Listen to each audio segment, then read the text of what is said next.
Il y a 1 300 000 associations en France. Et pour former les dirigeants de ces associations dans le secteur, cela se passe à Niederbrandt-les-Bains.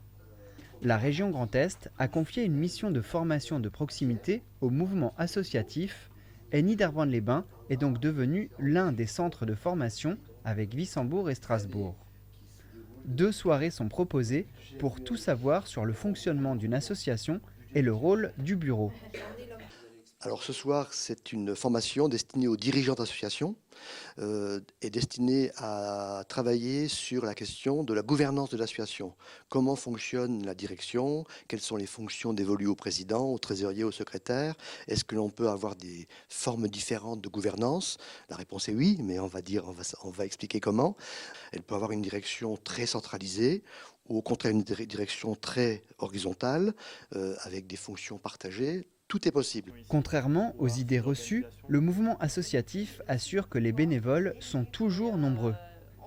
Il y a en France, dans ces 1 300 000 associations, une estimation de 15 millions de bénévoles.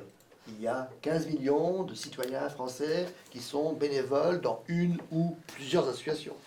En revanche, les personnes acceptant des responsabilités se font plus rares, mais le tissu associatif local se porte bien. Enfin, aujourd'hui, il ne faut pas vivre sur ses acquis. Il faut aussi, si on peut profiter des formations et du savoir-faire d'une association comme le mouvement associatif, je pense qu'il faut aussi en faire profiter les associations de Niederbrandt-les-Bains. L'enjeu est le renouvellement des cadres dirigeants. Pour cela, le mouvement associatif propose des formations sur les spécificités d'une association employeuse, de la documentation sur le droit local ou encore des conseils pour rédiger les statuts. Mais ce n'est pas là le seul rôle du mouvement associatif.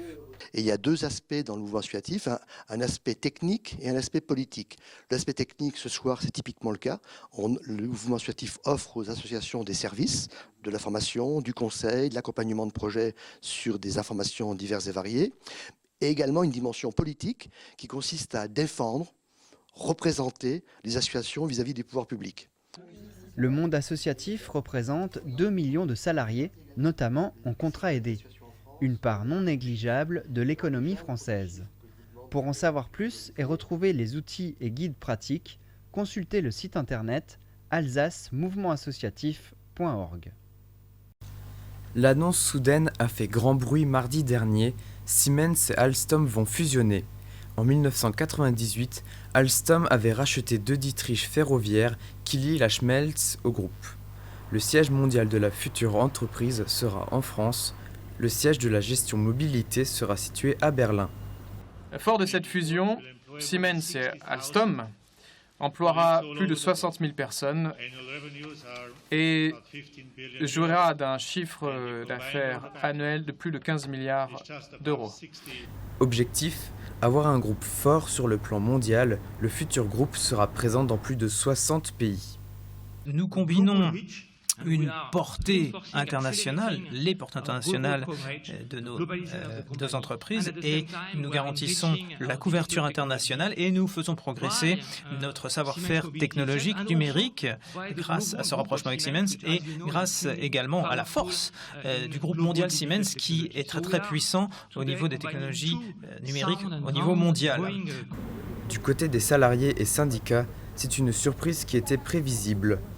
Et nous, organisation, on n'était vraiment pas au courant, mais les salariés sont très inquiets sur les sites et on leur a dit à la direction qu'on ne se laissera pas faire comme ça. On avait prédit que le groupe allait être trop petit, qu'il risquait de se faire absorber ou alors de devoir faire une alliance avec un grand groupe. C'est le cas, c'est la continuité de la destruction de l'industrie ferroviaire en France. Et il nous faut bien sûr prendre des engagements car ce type de transaction peut créer une anxiété, des appréhensions légitimes, mais croyez-moi, ce n'est pas simplement cet engagement qui est pris verbalement qui garantira l'avenir, c'est vraiment la puissance de nos 2 entreprises combinées. D'un côté, on peut dire que c'est rassurant, mais de l'autre côté, ça va être problématique aussi, puisque Siemens, Alstom, c'est les mêmes activités. Il y aura forcément des doublons, donc des gens qui font pareil, et il y aura sûrement des emplois qui seront supprimés. On n'a pas de doute là-dessus. Quand il y a des grandes fusions comme ça, c'est toujours le cas. Ils attendent de voir, seule certitude, la force de ce groupe qui espère concurrencer les Chinois. Un comité européen se réunit cette semaine, les comités d'entreprise seront consultés, mais le conseil d'administration d'Alstom est favorable, la fusion sera effective courant 2018. Alstom est le meilleur partenaire. Et aujourd'hui, le moment est propice. Le livre Du jardin à mon assiette n'est pas un simple recueil de recettes. Il exprime l'idée du respect des animaux et de l'environnement, car la manière de consommer est une question essentielle non seulement pour sa santé, mais aussi pour la planète. Si on devait maintenant faire un calcul, faire un choix, on se rendrait compte effectivement qu'en éliminant la viande ou en réduisant un maximum la viande, ou en tout cas la surconsommation animale, on réduirait énormément la pollution. La viande, à un moment donné, on peut être lassé, on peut avoir envie de découvrir d'autres choses, et c'est plutôt ça l'idée, c'est en fait de montrer aux gens qu'il y a énormément de choses dans la nature, énormément de produits. Dans le cadre de leurs études, un collectif d'étudiants a créé une micro-entreprise, Plantigreen, et le Niederbrannois William a eu l'idée de faire ce livre. Et en plus, on apprend dans ce livre des choses qu'on ne sait pas forcément, parce que non pas que ce soit caché, mais qu'on n'a pas forcément l'idée d'aller chercher. Moi-même, je n'ai pas toujours été végétarien, il n'y a que 3 ans que je le suis. Et avant, il y a plein de choses que je ne savais pas. C'est en découvrant justement les choses qu'on fait que j'ai eu envie de faire ça, de ne plus manger d'animaux et de dire aux gens qu'il y avait d'autres choses intéressantes à voir.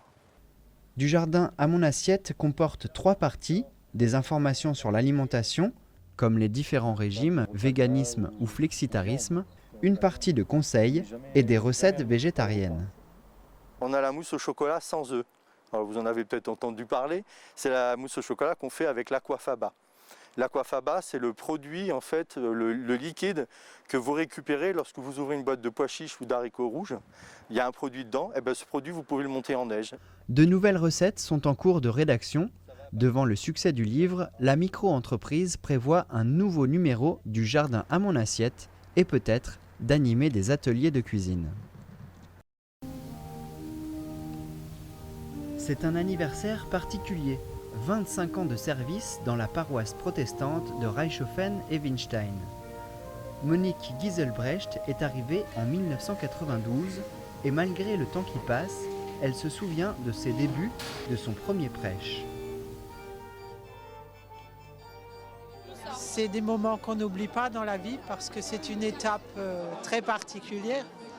C'est l'ordination, c'est-à-dire le début du ministère pastoral, s'est passé ici, dans cette maison. Et donc c'est la première paroisse où je suis arrivée et j'y suis restée. Alors, le 20 septembre 1992, lors de mon culte d'ordination, avec le pasteur Alfred Schuller, parmi nous d'ailleurs ce soir, il n'y avait plus de chaises. Alors ils ont fini par en trouver une, celle-là.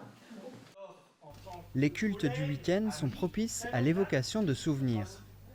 Avec émotion, les paroissiens lui ont témoigné leur affection. Des liens particuliers se sont tissés au fil des ans et des événements. Entre autres, 421 baptêmes ont été célébrés et presque une centaine de mariages. Et du fait que depuis 2006, je suis en fauteuil roulant et que la plupart des presbytères et des églises ne sont pas accessibles.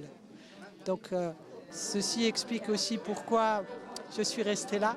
Mais d'un autre côté, être 25 ans dans la même paroisse, c'est très enrichissant parce qu'on chemine avec les familles très longtemps.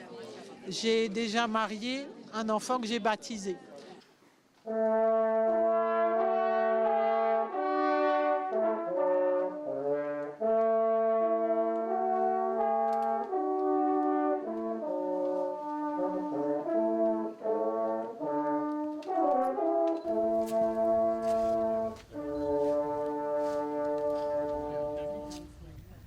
À Reichshofen puis au Winstein, les protestants terminent ces cultes particuliers avec un moment de convivialité, se forgeant ainsi de nouveaux souvenirs pour les années à venir.